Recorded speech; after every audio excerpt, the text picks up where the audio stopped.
bihaye Imana, banyakubahwa abayobozi mu nzego za leta muri hano n'abashinzwe umutekano, barayiki mwese muri hano, bakristo bavandimwe, Kristo Yezu akuzwe.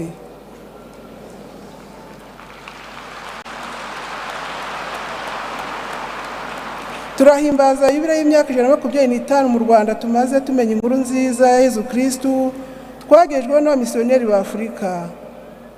Kwizihiza iyi yubile ni ukuzirikana uruhare Kiliziya Gatolika yagize mu mateka y'iyogezabutumwa no mu iterambere ry'igihugu cyacu cy'u Rwanda muri iyi myaka 125 ishize.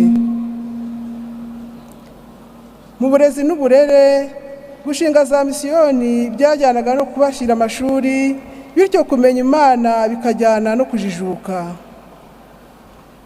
Abigiraga amasakaramentu bigishwaga gusoma no kwandika mu mashuri bitaga ibibeho. Kiliziya Gatolika yakomeje kugira uruhare rugaragara mu burezi n'uburere kugeza n'ubu. Mu buvuzi no kwita ku buzima, mu Rwanda misiyoneri ba mbere basanze urwego rw'ubuvuzi ruri hasi cyane.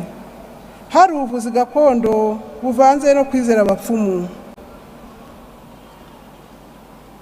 Batangije ubuvuzi bukoresha imiti yemewe n'abahanga.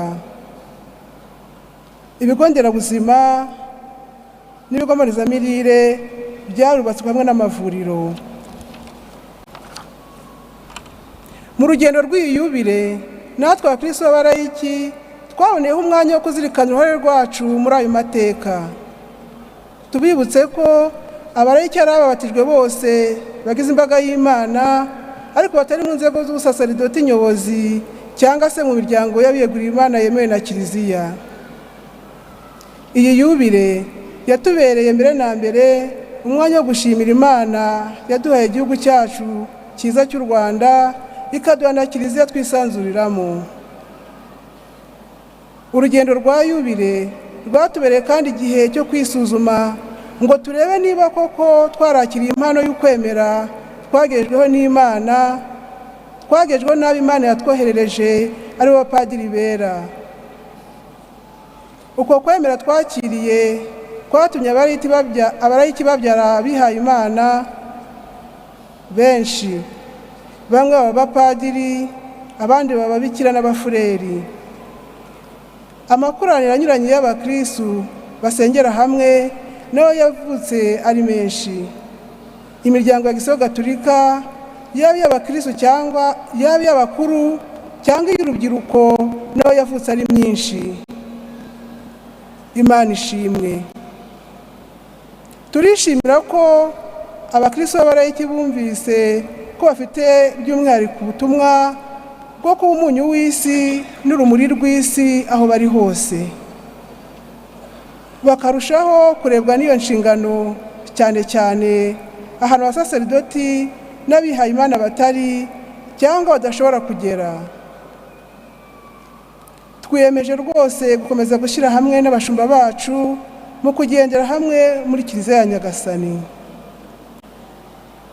Muri iyi myaka 125 ishize tumenya inkuru nziza, abayobozi ba Kiliziya Gatolika bafashe abakristo b'abarayiki gushyira ivanjiri ya Yezu Kristo mu buzima bwabo bwa buri munsi, mu ngo zabo, mu burere baha abana babo, mu baturanyi, mu miryango remezo, aho bakora n'ahandi.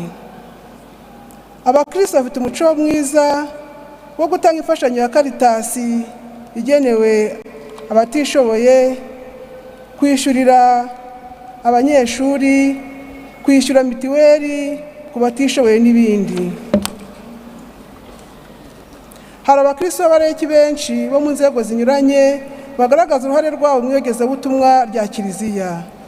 Twavuga nk'abari mu miryango ya Kiliziya Gatolika cyangwa andi makoraniro y'abakristo, abakatejiste, abayobora amasantarari, abayobozi b'imiryango remezo, abarezi mu mashuri, abaganga, abari muri za korari, abahereza, abari muri za komisiyo zitandukanye n'abandi bakristo bitangira Kiliziya. Abo bose turabashimira uruhare rugaragara kandi rukomeye bafite muri Kiliziya.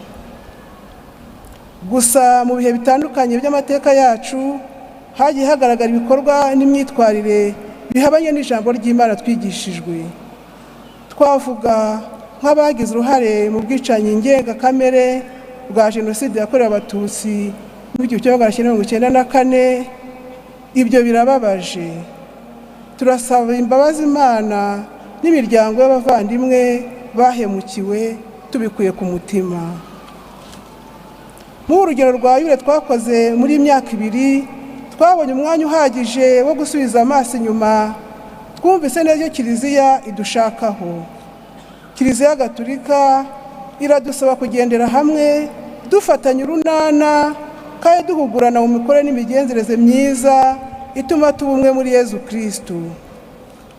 Turashimira byimazeyo abayobozi ba Kiliziya Gatolika baduhora hafi. Turashimira abakristu b'abarayiki bumvise ko Kiliziya koko ari iyabo, bakayigirira ishyaka, ibyo bakabigaragariza mu butumwa bunyuranye bakora. Turishimira ubufatanye hagati ya Kiliziya Gatolika na Leta y'u Rwanda n'umutekano mu gihugu cyacu, ari nabyo bidufasha gusoza neza ubutumwa.